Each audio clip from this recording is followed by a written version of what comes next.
नमस्कार, आप देख रहे हैं अमृत वर्षा न्यूज। आपका स्वागत है। मोकामा में कल उपचुनाव संपन्न हो गए। मोकामा का रिजल्ट 6 नवंबर को आने वाला है, लेकिन मोकामा के चुनाव परिणाम का बिहार की राजनीति में बहुत गहरा प्रभाव पड़ने जा रहा है। जो मोकामा के रिजल्ट के आफ्टर इफेक्ट होंगे वो हम आपको बता देते हैं कि अगर मोकामा से राजद की उम्मीदवार, महागठबंधन की उम्मीदवार नीलम देवी की जीत होती है तो वे नीतीश मंत्रिमंडल का हिस्सा बन सकती हैं। कार्तिक मास्टर के इस्तीफे के बाद जो सीट रिक्त हुई है मंत्रिमंडल में, राजद की तरफ से भूमिहार कोटा से कार्तिकेय कुमार को विधि मंत्री बनाया गया था। उन पर एक अपहरण का मामला लंबित था। विपक्ष के द्वारा आवाज़ उठाने के बाद उन्हें इस्तीफा देना पड़ा। वह सीट खाली है और राजद की ओर से भूमिहार कोटे से अनंत सिंह की पत्नी नीलम देवी अगर चुनाव जीतती हैं तो मंत्री बनाई जा सकती है। दूसरी तरफ अगर मोकामा विधानसभा क्षेत्र से भाजपा की प्रत्याशी सोनम देवी की जीत होती है तो चिराग पासवान को नरेंद्र मोदी मंत्रिमंडल, केंद्रीय मंत्रिमंडल में स्थान मिल जाएगा। पशुपति पारस रहेंगे या जाएंगे यह अलग प्रश्न है, लेकिन अगर सोनम देवी जीत जाती है तो चिराग पासवान को मोदी मंत्रिमंडल में स्थान मिल जाएगा। उनकी राजनीति मजबूत हो जाएगी। और अगर राजद की उम्मीदवार नीलम देवी जीतती हैं तो अनंत सिंह की पत्नी होने के चलते उन्हें नीतीश मंत्रिमंडल में स्थान मिल सकता है। जो स्थान कार्तिकेय कुमार उर्फ कार्तिक मास्टर के इस्तीफे के बाद खाली हुआ है, वह स्थान पे नीलम देवी भी मंत्री बनाई जा सकती हैं। ऐसी संभावनाएं राजनीति में है। दोनों संभावनाओं को पूर्ण बल है। अगर चिराग पासवान भाजपा के उम्मीदवार के जीत के बाद चिराग पासवान की उपयोगिता को समझती है भाजपा, तो दिल्ली में केंद्रीय मंत्रिमंडल में उन्हें मंत्री बनाकर बिहार में एनडीए को मजबूत बनाने का पहल जरूर करेगी। बिहार में सीएम नीतीश कुमार तथा जदयू के राजद के साथ तालमेल हो जाने और महागठबंधन की सरकार बन जाने के बाद भाजपा की स्थिति पहले की तरह मजबूत नहीं रह गई है।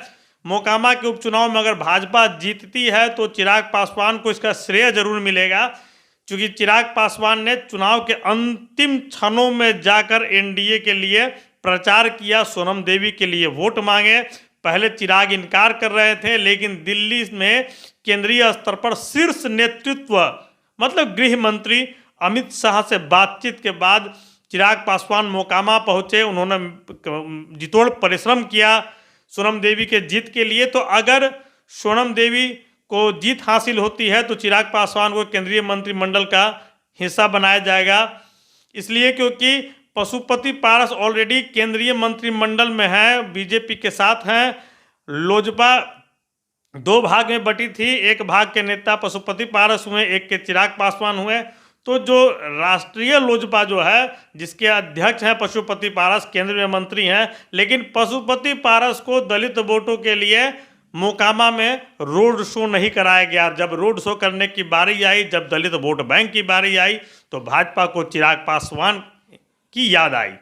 दूसरी तरफ बिहार में कार्तिकेय कुमार जब मंत्रिमंडल में मंत्री के रूप में शपथ लिए तो उसके बाद अपहरण के एक मामले में 2014 में एक अपहरण की घटना हुई थी पटना में। उस मामले में उन पर वारंट था, हालांकि कोर्ट से भी उन्हें स्टे मिला हुआ था। मतलब वे उसमें अभियुक्त बनाए गए थे, जिसको लेकर विपक्ष के द्वारा बहुत बवाल किया गया।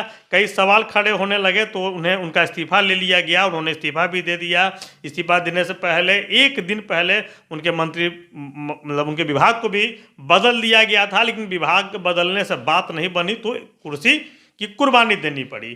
तो वह जो भूमिहार कोटे से एक मंत्री कार्तिकेय कुमार को बनाया गया था राजद के द्वारा, तो वह पद अभी तक रिक्त है। तो अगर नीलम देवी चुनाव जीत जाती हैं तो उन्हें यह पद दिया जा सकता है, क्योंकि कार्तिकेय कुमार उर्फ कार्तिक मास्टर को भी अनंत सिंह के नज़दीकी होने के वजह से एमएलसी का टिकट भी मिला था और इसी वजह से उन्हें मंत्रिमंडल में स्थान भी मिला था। और A to Z समीकरण को अपने और मजबूत करने के लिए तेजस्वी यादव नीलम देवी को मंत्रिमंडल का हिस्सा बना भी सकते हैं। इन संभावनाओं में बहुत ज़्यादा बल दिख रहा है। लेकिन मुख्य बात यही है कि चुनाव जीत के उपरांत अगर जीत जाती हैं तो ऐसा संभव है कि वे नीतीश मंत्रिमंडल का हिस्सा बन सकती हैं।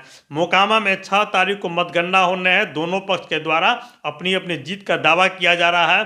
बीजेपी की ओर से सुशील मोदी, संजय जायसवाल दावा कर रहे हैं और महागठबंधन की ओर से जदयू राजद के सभी बड़ी नेताओं ने दावा कर रखा है अनंत सिंह की पत्नी रिकॉर्ड वोटों से जीतेंगी।